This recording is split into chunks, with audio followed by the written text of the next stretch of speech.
محترم ناظرین، السلام علیکم ورحمۃ اللہ وبرکاتہ۔ شازیہ کی شادی کو 2 سال ہو چکے تھے۔ اولاد کی نعمت سے محروم تھی۔ سسر وفات پا چکے تھے۔ ساس نندوں نے ناک میں دم کر کے رکھا تھا۔ آخر کار تنگ آ کر شازیہ نے بھی بیری والے بابا کے پاس جانے کا فیصلہ کیا۔ اس نے چادر اوڑھی اور کسی کو بتائے بنا اکیلی ہی بیری والے بابا کے پاس چلی گئی۔ جیسے ہی اندر پہنچی، آنکھوں کے آگے اندھیرا چھا گیا اور وہ گرتے گرتے بچی، کیونکہ یہ بیری والے بابا کوئی اور نہیں بلکہ اس کے سسر۔ میں خاموشی سے ایک طرف کھڑی ہوئی تھی۔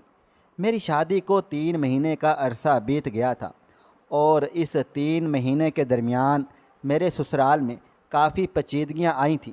آج میرے سسر کا انتقال ہو گیا تھا۔ گھر میں موجود ہر فرد کی آنکھ اشک بار تھی۔ میری ساس کا رو رو کے برا حال تھا۔ ان کی بیٹیاں بھی دیوانگی کے عالم میں اپنے باپ کے جنازے کے پاس بیٹھی ہوئی رو رہی تھی۔ میرے شوہر کا بھی بہت برا حال تھا۔ دیور جیٹھ سب کی حالت خراب تھی۔ باپ کسی بھی عمر میں جائے، باپ باپ ہوتا ہے۔ اس کا دکھ چھوٹا یا بڑا نہیں ہوتا، بس دکھ ہوتا ہے۔ میں نے اسی پل اپنے بابا کے لیے دل سے دعا کی تھی کہ رب العالمین میری زندگی میں میرے باپ کو کبھی نہیں اٹھانا، ان کو لمبی صحت والی زندگی عطا کرنا۔ تھوڑی دیر کے بعد ہی جنازہ اٹھانے کا وقت آ گیا تھا۔ میری ساس کسی کے بھی ہاتھ نہیں آ رہی تھی۔ ان کا محبوب شوہر مرا تھا، کوئی چھوٹی بات نہیں تھی۔ اس عمر میں بھی وہ اپنے ہاتھوں سے اپنے شوہر کے لیے کھانا پکاتی تھی، ان کے کپڑے دھوتی تھی، چائے بناتی تھی۔ ہم بہویں تھیں۔ میں اکثر آگے سے آگے ان کا کام کرنے کے لیے بڑھتی تھی، لیکن میری ساس منع کر دیتی تھی کہ تم اپنے شوہر کا اور باقی گھر والوں کا کام دیکھ لو، تمہارے سسر کا کام میں ہی کروں گی۔ ان کی محبت کو دیکھ کر اکثر میں دل ہی دل میں کہتی تھی کہ اپنے شوہر کا بھی میں ایسے ہی خیال رکھوں گی۔ انہیں عدت میں بٹھا دیا گیا تھا۔ گھر مہمانوں سے بھرا ہوا تھا۔ کبھی کوئی آ رہا تھا، کبھی کوئی جا رہا تھا۔ ایک رونق سی لگی ہوئی تھی، مگر اس رونق میں ایک عجیب ادا سی تھی جو سب کے دل گھائل کر رہی تھی۔ وقت اور تیزی سے گزرا تھا۔ عدت کا دورانیہ ان کے ساتھ ساتھ پورے گھر کے لیے بہت اذیت ناک تھا۔ جس روز ان کی عدت ختم ہوئی تھی، اس روز بھی گھر میں ماتم کا سامان تھا۔ ان کے بچے بلک بلک کر رو رہے تھے۔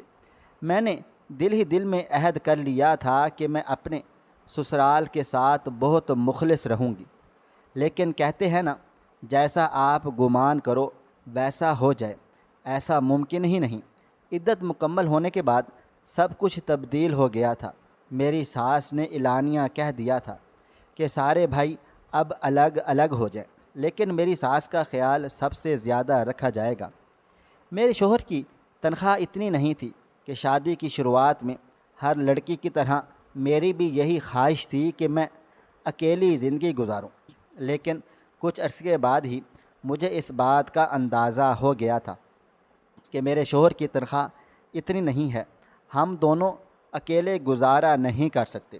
کچھ عرصے کے بعد اولاد ہوگی، تب کیا ہوگا؟ لیکن جیسا آپ گمان کرو اور جلد ایسا پھل مل جائے، یہ ممکن۔ میرے شوہر نے اپنے ماں سے بات کی تھی، مگر انہوں نے منع کر دیا تھا، کیونکہ تمام بھائیوں نے اعتراض کرنا شروع کر دیا تھا۔ فی الحال ہم الگ ہو گئے تھے۔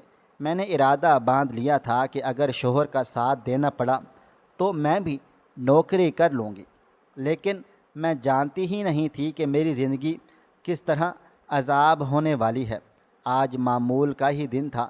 میں کچن میں کھڑی اپنے کام کاج میں مصروف تھی، جب اچانک میری چھوٹی نند کچن میں داخل ہوئی تھی اور مجھے دیکھتے ہوئے بولی تھی، آپ کو امی جان کمرے میں بلا رہی ہیں۔ میں نے ایک نگاہ اس کے وجود پر ڈالی تھی اور برتن ایک طرف کیے ان کے پیچھے ہی چلی گئی تھی۔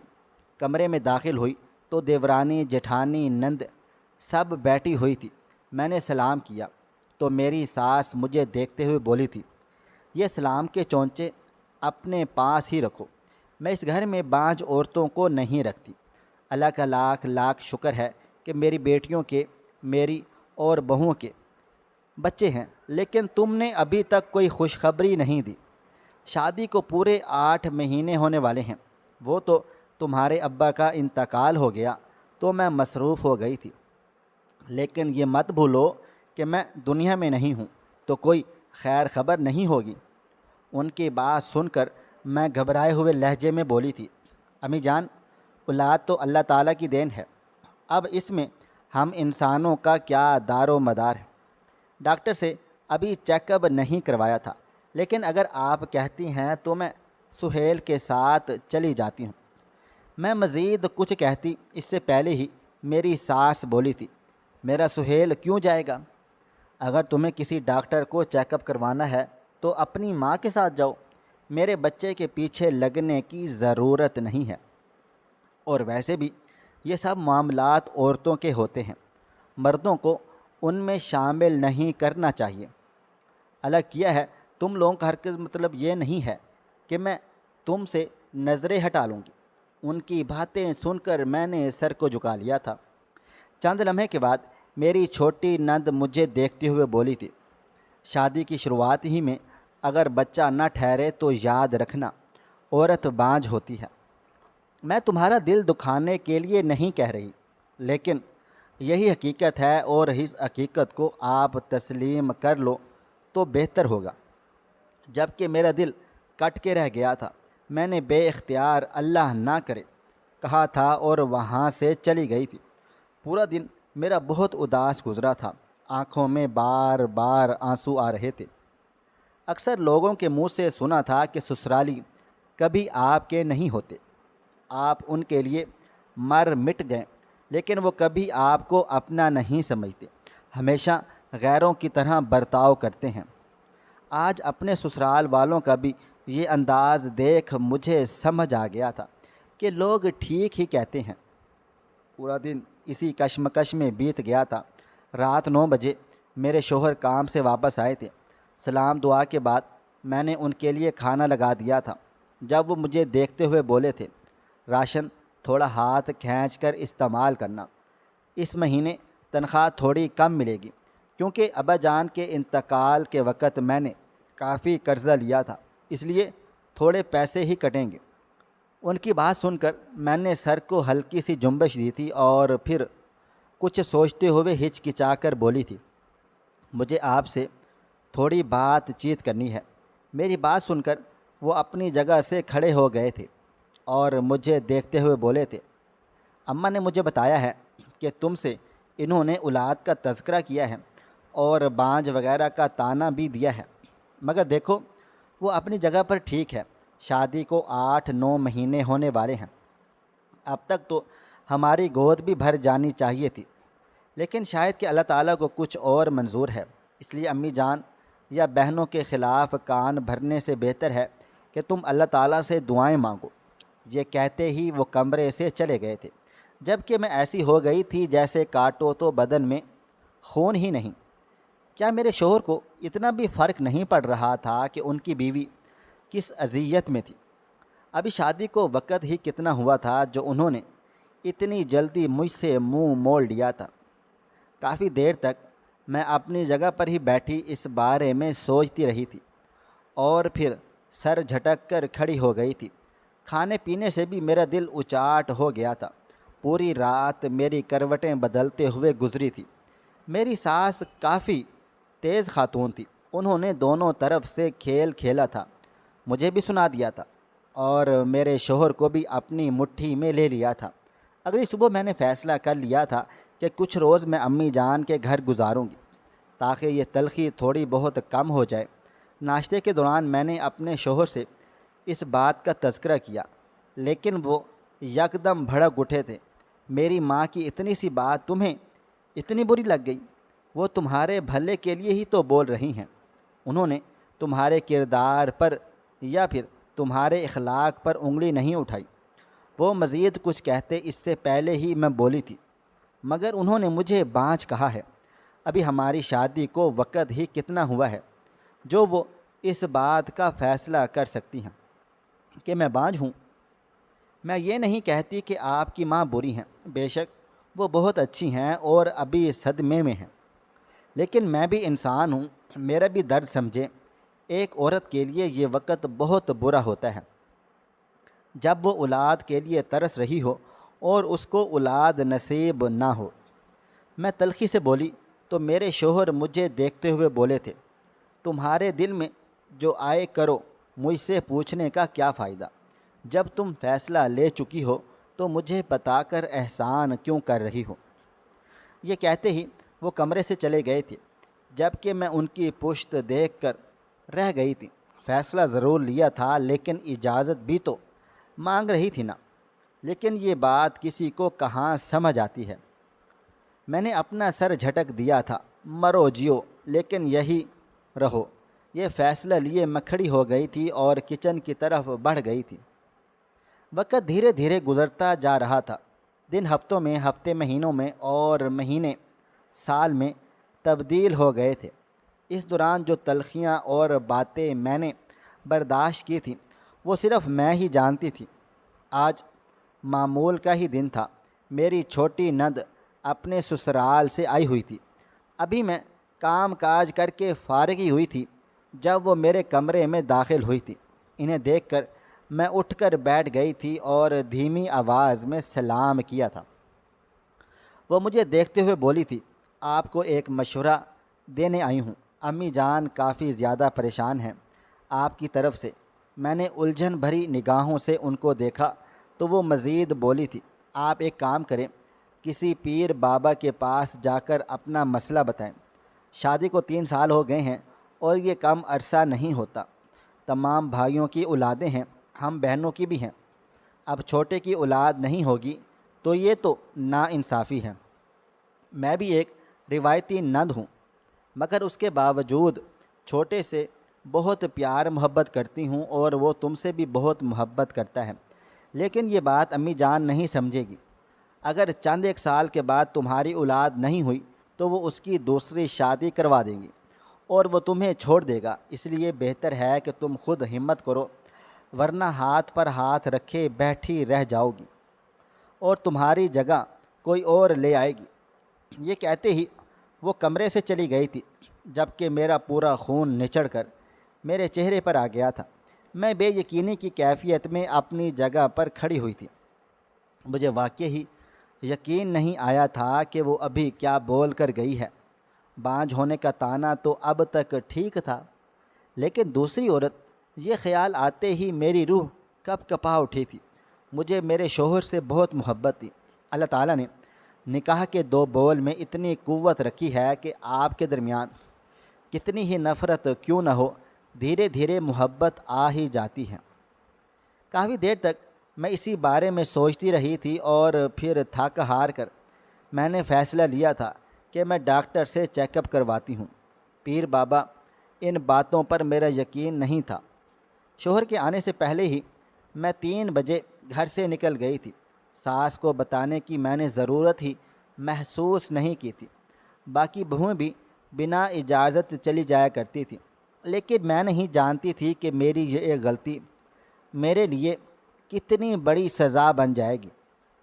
ایک مختصر مسافت طے کر کے میں لیڈی ڈاکٹر کے کلینک کے لیے نکل گئی تھی اور اپنے نمبر کا انتظار کرنے لگی تھی۔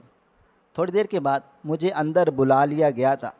میں نے اپنی تمام کیفیت ان کے سامنے رکھی تھی تو چند لمحے وہ خاموش رہی تھی اور پھر کچھ ٹیسٹ وغیرہ انہوں نے میرے کروائے تھے۔ رپورٹ تقریباً 1 گھنٹے کے بعد آئی تھی، جس کی جانچ پڑتال کر کے انہوں نے مجھے محض اتنا ہی کہا تھا کہ آپ مکمل صحت یاب ہیں۔ بس اللہ تعالیٰ کی طرف سے دیر ہے، آپ اپنے شوہر کا بھی چیک اپ کروا لیں تو معلوم ہو جائے گا کہ کہیں یہ میڈیکل کا مسئلہ نہ ہو۔ ان کی بات سن کر میں فوراً سے بولی تھی، ڈاکٹر صاحبہ، وہ کبھی بھی راضی نہیں ہوں گے۔ اللہ تعالیٰ نے ان کی بہنوں کو، بھائیوں کو، سب کو اولاد سے نوازا ہے۔ اس بات پر وہ بالکل بھی یقین نہیں کریں گے، بلکہ وہ لوگ مجھے پیر بابا کے مشورے دے رہے ہیں۔ لیکن میرا ان سب چیزوں پر ایمان نہیں ہے۔ وہ میری بات سن کر بولی تھی، بہت خوشی ہوئی آپ کی بات سن کر، لیکن ان کا چیک اپ کروانا ضروری ہے۔ تب میں ہچکچاتے ہوئے بولی تھی، آپ مجھے کچھ ایسی دوائی دے دیں کہ میں کھا کر حاملہ ہو جاؤں۔ میڈیکل تو اب کافی ترقی کر چکا ہے۔ میری بات سن کر چند لمحے وہ خاموش رہی تھی اور پھر اپنا پین گھسیٹنے لگی تھی۔ چند لمحے کے بعد وہ مجھے دیکھتے ہوئے بولی تھی، ایسی دوائیں ہم شوہر کا چیک اپ کرنے کے بعد ہی دیتے ہیں، لیکن اگر آپ کہہ رہی ہیں تو میں آپ کو لکھ دیتی ہوں۔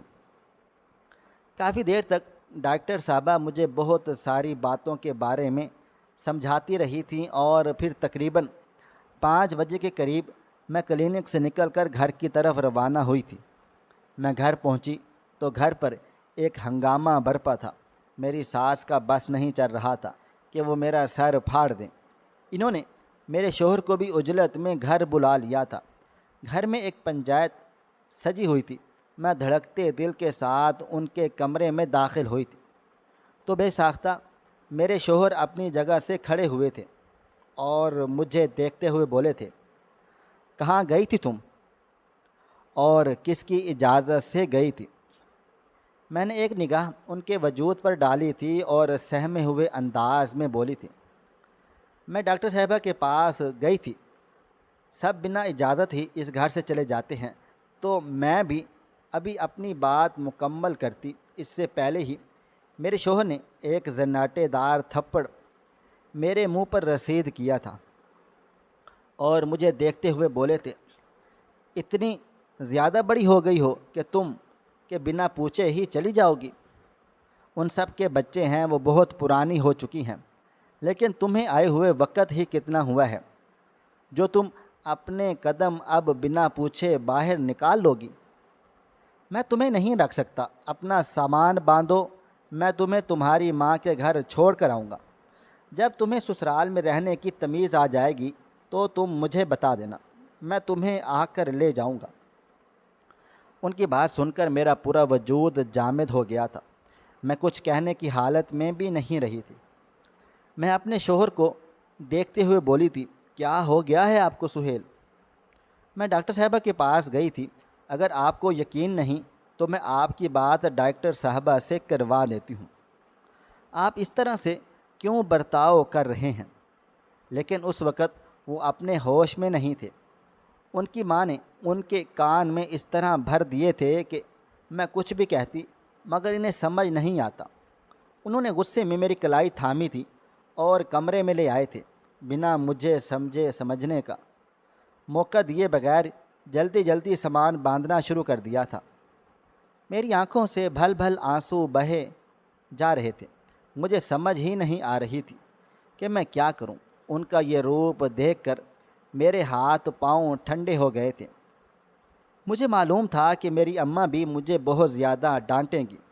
حرکت میں نے کافی نامناسب کی تھی، لیکن مجھے یہی لگا تھا کہ اب الگ ہو گئے ہیں تو مسئلہ اتنا پیچیدہ نہیں ہوگا، مگر یہاں کے معاملات دیکھ صحیح معنوں میں میرے ہاتھ کے طوطے اڑ گئے تھے۔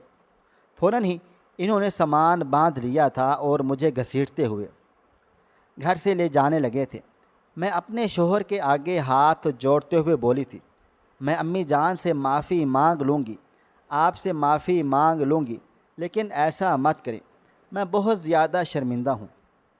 میری امی جان بھی مجھ سے ناراض ہو جائیں گی، پلیز میری بات تو سنیں نا۔ لیکن میرے شوہر کے سر پر خون سوار ہو گیا تھا۔ باہر آتے ہی انہوں نے مجھے اپنی بائک پر دھکیلا تھا۔ میں بیٹھنا نہیں چاہتی تھی، لیکن ان کی سختی کو دیکھ کر میں خاموشی سے بیٹھ گئی تھی۔ گلی میں میرا ارادہ کوئی تماشا بنانے کا ہرگز نہ تھا۔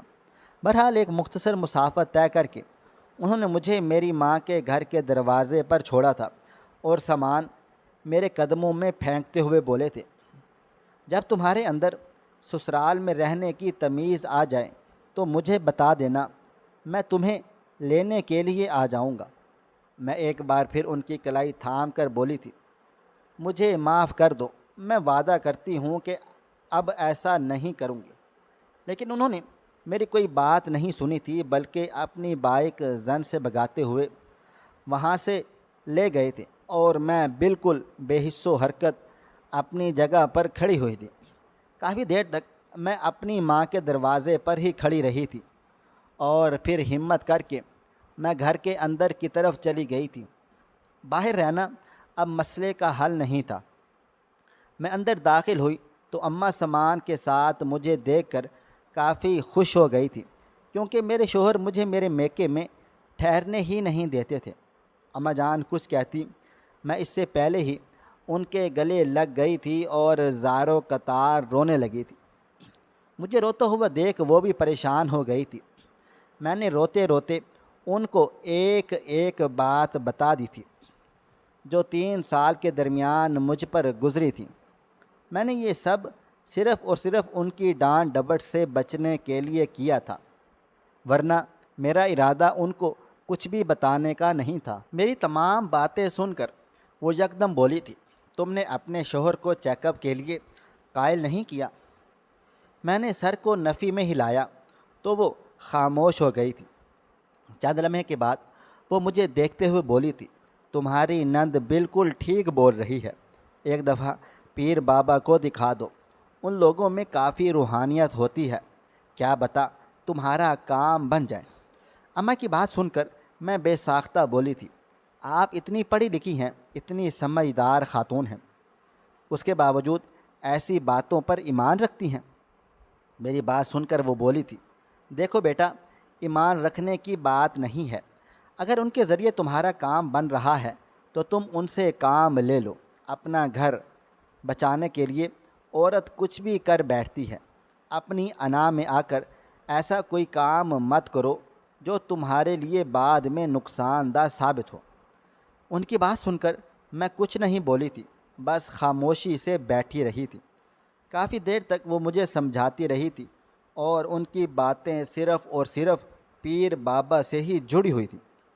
انہوں نے مجھے یہی تاکید کی تھی کہ تم وہاں جا کر اپنی ساس، نند اور اپنے شوہر کو بھی قابو رکھنے کا تعویذ لے کر آنا اور اپنی اولاد کے لیے بھی بات چیت کرنا، جبکہ میرا دل بالکل بھی ان سب چیزوں پر راضی نہیں ہو رہا تھا۔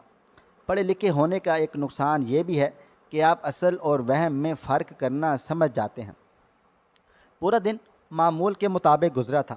رات بابا جان جب گھر آئے تو انہوں نے بھی مجھے یہی ہدایت کی تھی کہ ایک بار تم پیر بابا کو دکھا دو، کیا پتہ تمہارے مسئلے حل ہو جائیں۔ جب وہ لوگ اس بات پر ایمان رکھتے ہیں تو تم ان کے گھر کے مطابق ہی چلو۔ بابا جان کی بات سن کر نہ جانے کیوں مجھے اب تھوڑا بہت حوصلہ ملا تھا۔ ایک بیٹی کے لیے باپ بہت ضروری ہوتا ہے، اس کی ہر بات بیٹی کو حوصلہ دیتی ہے۔ ایسا ہی کچھ میرے ساتھ ہوا تھا۔ فی الحال میں خاموش ہو گئی تھی۔ اگلی صبح میں نے اپنے شوہر کو فون کیا تھا، لیکن انہوں نے میری کال ریسیو نہیں کی تھی۔ مجھے بے حد افسوس ہو رہا تھا کہ محض ایک غلطی پر وہ میری تمام خدمتیں نظر انداز کر گئے تھے۔ اکثر وہ مجھ سے محبت کا دعویٰ کیا کرتے تھے، لیکن کیا یہ ان کی محبت تھی کہ بیوی کو اس طرح گھر سے نکال دیا جائے؟ تھک ہار کر میں نے انہیں چند میسج ٹائپ کیے تھے جس میں معافی، پچھتاوا، ہر شے بیان کی گئی تھی۔ ایک عورت اپنا گھر بچانے کے لیے کن کن مراحل سے گزرتی ہے، آج مجھے ان تمام باتوں کا اندازہ ہو گیا تھا۔ شادی ہو جانے کے بعد ایک عورت کی زندگی پیر کی جوتی کے برابر ہی ہو جاتی ہے۔ یہ سب باتیں دھیرے دھیرے مجھے سمجھ آنا شروع ہو چکی تھیں۔ بہرحال دوپہر کے وقت میں نے اپنی اماں سے کہا تھا کہ آپ کسی بابا کا پتہ کریں تاکہ میں وہاں پر جا سکوں۔ میری بات سن کر میری اماں بولی تھی، ہاں میں پڑوسن سے پوچھ کر آتی ہوں، اس کی بیٹی نے بھی کسی پیر بابا سے علاج کروایا تھا، اس کے بعد بھی ان کے گھر میں اولاد کی خوشیاں آ گئی ہیں۔ اماں جان کی بات سن کر میں چپ چاپ اٹھ کر اپنے کمرے میں آ گئی تھی۔ تقریباً آدھے گھنٹے کے بعد وہ چہکتی ہوئی واپس آئی تھی اور مجھے دیکھتے ہوئے بولی تھی، تم شام 4 بجے تک بیری والے بابا کے پاس چلی جاؤ، جو بھی ان کے پاس جا کر اپنا علاج کرواتا ہے، اللہ تعالیٰ انہیں اولاد سے ضرور نوازتے ہیں۔ پڑوسن کی بیٹی کی شادی کو بھی 5 سال ہو گئے تھے، لیکن اولاد نہیں ہوئی تھی۔ بس ایک بار بیری والے بابا کے پاس چلی گئی اور اب 6 بچے ہیں۔ ان کی بات سن کر میرے چہرے پر تازگی پھیل گئی تھی۔ اور میں اپنی ماں کو دیکھتے ہوئے بولی تھی، ٹھیک ہے امی جان، آپ چلیں گے ساتھ؟ میری بات سن کر انہوں نے سر نفی میں ہلایا تھا اور مجھے دیکھتے ہوئے بولی تھی، وہ بابا اسی لڑکی کا علاج کرتے ہیں جو اکیلی آتی ہے، اس لیے بہتر ہوگا کہ تم بھی اکیلے ہی چلی جاؤ۔ ایک لمحے کے لیے میرا دل گھبرایا تھا۔ میں نے کئی بار ایسے پیر بابا کے بارے میں سن رکھا تھا کہ یہ لوگ بہت غلط ہوتے ہیں، ان کا ذہن بھی بہت خراب ہوتا ہے۔ یہی بات میرا دم خوش کر رہی تھی۔ میں نے امی جان کو چلنے پر زور دیا تھا مگر وہ انکار کر گئی تھی کہ خدا نخواستہ اگر انہیں غصہ آ گیا اور انہوں نے کچھ الٹا سیدھا کر دیا تب تم کیا کرو گی؟ بات ان کی بھی درست تھی، اس لیے میں خاموش ہو گئی تھی۔ تقریباً شام 4 بجے کے قریب میں گھر سے نکل گئی تھی۔ بہت مشکل سے 5 بجے میں اس مقام پر پہنچی تھی۔ ایک چھوٹا سا کمرہ تھا جس کے اندر بیری والے بابا بیٹھے ہوئے تھے اور باہر کافی سارے لوگ انتظار میں کھڑے تھے۔ میں بھی جا کر وہاں کھڑی ہو گئی تھی جب ایک عورت میرے پاس آئی تھی اور مجھے دیکھتے ہوئے ایک ٹوکن بڑھایا تھا، ان سب کے بعد تمہارا نمبر آئے گا۔ میں چپ رہی تھی۔ تقریباً کوئی 1 گھنٹے کے بعد میرا نمبر آ گیا تھا، لیکن میں نہیں جانتی تھی کہ آج میرے سامنے کیسی حقیقت آنے والی ہے، میں کس سچ سے واقف ہونے والی ہوں۔ میں جیسے ہی کمرے کے اندر داخل ہوئی، لمحے بھر کے لیے مجھے عجیب سی بے چینی ہوئی تھی، لیکن جیسے ہی میری نگاہ بیری والے بابا پر گئی تو میرا پورا وجود اپنی جگہ پر ساکت ہو گیا تھا۔ میں بے یقین نگاہوں سے اس آدمی کو دیکھے چلے جا رہی تھی۔ اچانک ہی مجھے زور کا چکر آیا تھا۔ میں نے بہت مشکل سے دیوار کے سہارے خود کو سنبھالا تھا، کیونکہ سامنے کوئی اور نہیں بلکہ میرے سسر زندہ سلامت بیٹھے ہوئے تھے۔ مجھے دیکھتے ہی وہ بھی اپنی جگہ پر کھڑے ہو گئے تھے۔ چند لمحے لگے تھے اور میں سنبھل گئی تھی۔ میں فوراً ان کی طرف بڑھی تھی اور ان کو دیکھتے ہوئے بولی تھی، ابو آپ یہاں پر؟ میری بات سن کر وہ سکتے میں آ گئے تھے اور مجھے دیکھتے ہوئے بولے تھے، تم یہ بات کسی کو بھی مت بتانا۔ لیکن میں ایسی ہو گئی تھی جیسے کاٹو تو بدن میں لہو نہیں۔ میں کچھ کہتی اس سے پہلے ہی انہوں نے مجھے بیٹھنے کا اشارہ کیا تھا۔ میرا دل و دماغ بالکل بھی کام نہیں کر رہا تھا۔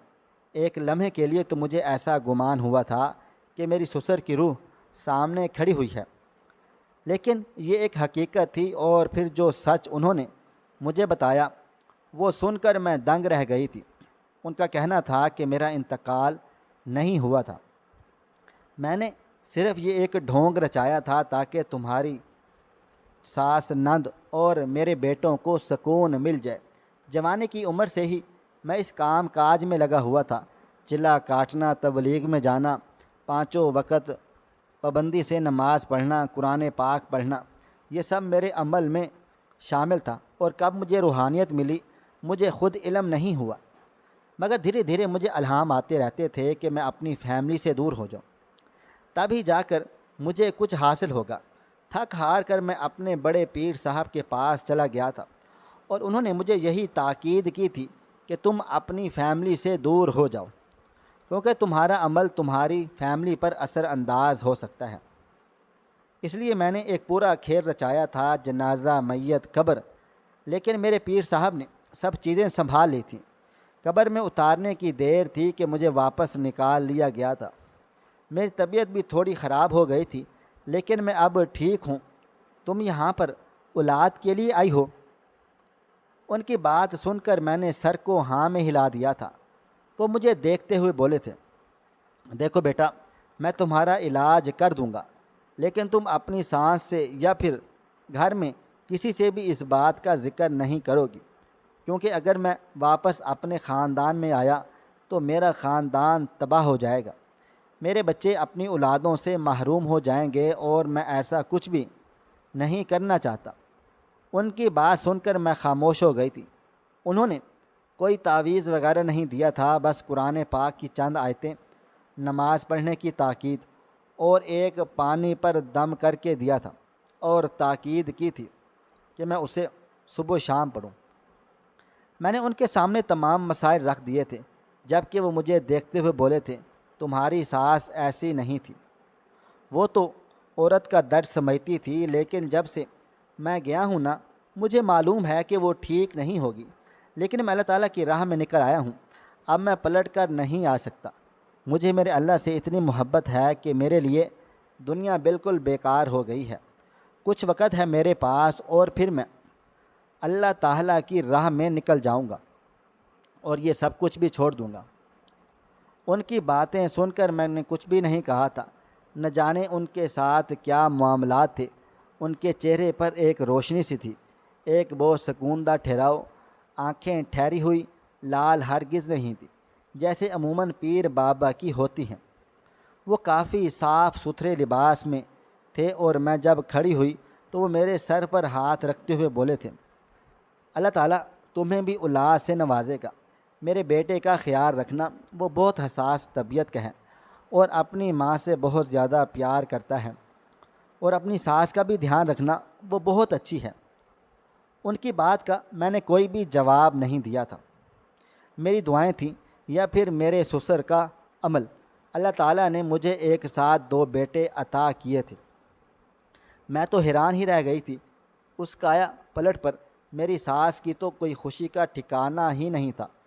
میرا بس نہیں چلتا تھا کہ بعض اوقات میں انہیں بتا دوں کہ آپ کے شوہر حیات ہیں، لیکن میں ایسا کوئی بھی غلط کام کاج نہیں کرنا چاہتی تھی جس سے میں مصیبت میں آ جاؤں۔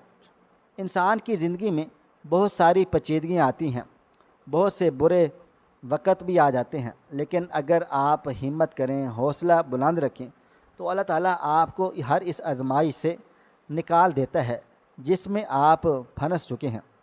بے شک میرا رب بڑا مہربان ہے۔ ناظرین، آپ کو ہماری آج کی کہانی کیسی لگی؟ کومنٹ باکس میں اپنی رائے کا اظہار ضرور کریں۔ خواہش صرف اتنی ہے کہ کچھ الفاظ لکھوں جس سے کوئی گمراہی کے راستے پہ جاتے جاتے رک جائے، اور نہ بھی رکے تو سوچ میں ضرور پڑ جائیں۔ پیارے دوستو، امید کرتا ہوں کہ آپ کو یہ ہماری کہانی پسند آئی ہوگی۔ ہماری آج کی کہانی آپ کو پسند آئی ہو تو ویڈیو کو لائک کریں، کومنٹس کریں، شیئر کرنا بالکل بھی نہ بھولیں۔ اور ہاں، اگر آپ لوگ اس چینل پر نئے ہیں تو اس چینل کو سبسکرائب ضرور کر لیجئے گا اور نوٹیفیکیشن کو ضرور دبا دیجئے گا تاکہ آنے والی کہانی سب سے پہلے آپ کو مل سکے۔ ملتے ہیں کل ایک نئی اور دلچسپ کہانی کے ساتھ۔ تب تک اپنا ڈھیر سارا خیال رکھیے گا۔ اللہ حافظ۔